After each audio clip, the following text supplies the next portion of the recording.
Hey everyone, this is Josh from Fresh Start Customs coming to you today with our latest laser design. This is going to be the sliding box design. Essentially what it does is it just slide it up and then you pull it straight off, and then you can, as you can see, that the feet there is what locks it into place, and then you can just line that back up here and then slide it back down. It locks right into place, nice and flush and even. I used proof grade medium maple. So I went a little bit thinner than I usually do. I usually use those 1/4 inch wood for boxes. This is a smaller size box. So I decided to just go with it here. And I put a little spare parts logo design on there. If you like this style box, I do have this design on Etsy. So if you have your own Glowforge or laser, you can make this on your own. Just was making a quick video to show you guys how I cut it out, assembled it. Making your life a little bit easier making these wooden boxes using one of these little hammers here. This is a nice soft tipped hammer. Use it a lot for boxes. Makes things a lot easier. So we'll go through this. Hope you like this style of video. Just a quick work through process to show you guys from the final project through the process back to the final project. So let's go on to the cutting and we'll get assembling after.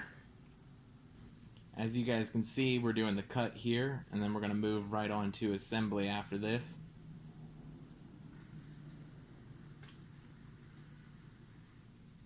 And as you can see here, we're moving on to assembly. I've already removed all of the masking tape.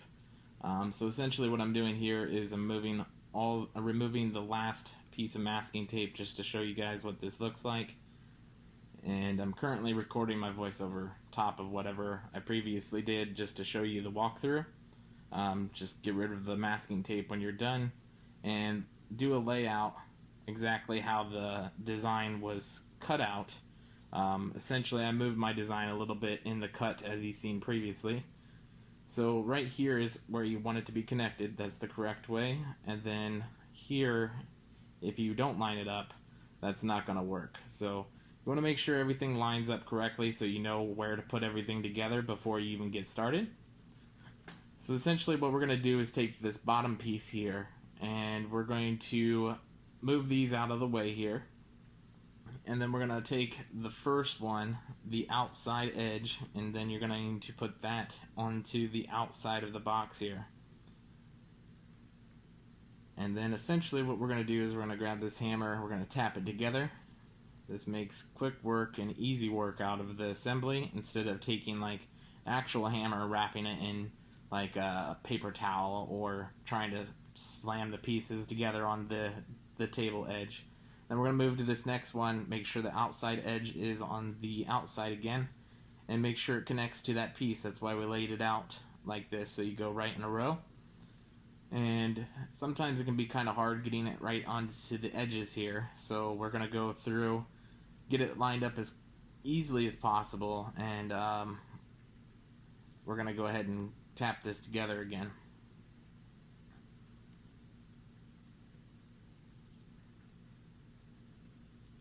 And it's okay if it doesn't line up perfectly right away, just keep tapping until it all connects together, and then just turn and tap the top edges so you get it that nice tight joint there. So as you can see, those are connected now, and we're going to move on to the next piece. And you want to make sure you put the outside edge to the outside again, and make sure it connects to that previous piece perfectly again. So we're going to go ahead and try and get this to line up and tap this together again.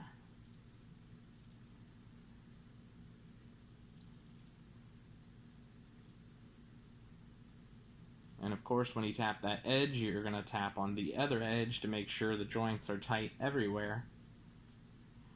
And just make sure everything looks good. Everything's looking good there. So we're going to move to the last piece, make sure that outside edge is on the outside of the box again.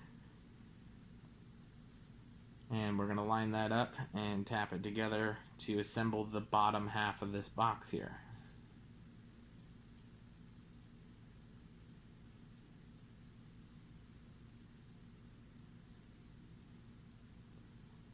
once again, you want to make sure you tap on both sides, all sides and joints, and I'm going to tap this whole bottom flat. Make sure everything looks good and dust some stuff off here. And so that looks good to go. So now we're going to slide these other parts in frame here.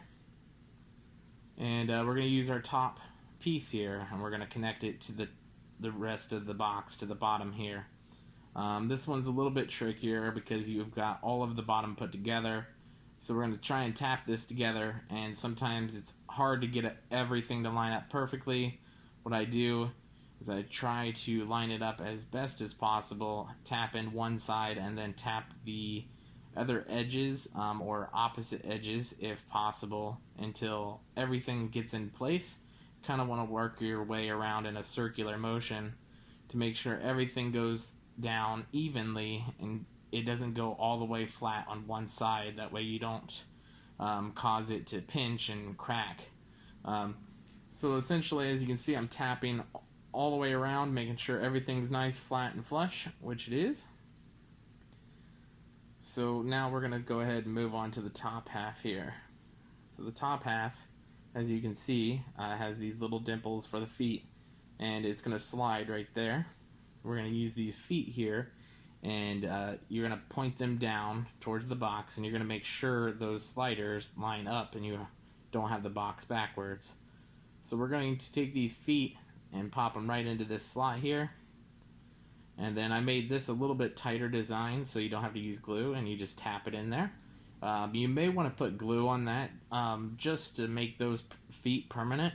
You can actually do it on the other ones too, but you want to make sure the feet point the same exact way here, as you can see. And we're going to tap this other feet in here, but like I was just saying, you may want to add just a drop or two of glue to any area that you feel like might be loose, because some designs may be flat. But as you can see, got the lid together here. We're going to take those feet, line it right up with the slots, and it should pop right into place. And there you go. You've got opening and closing sliding box here. So that's pretty much it. I hope you guys liked the video, and we'll catch you guys next time.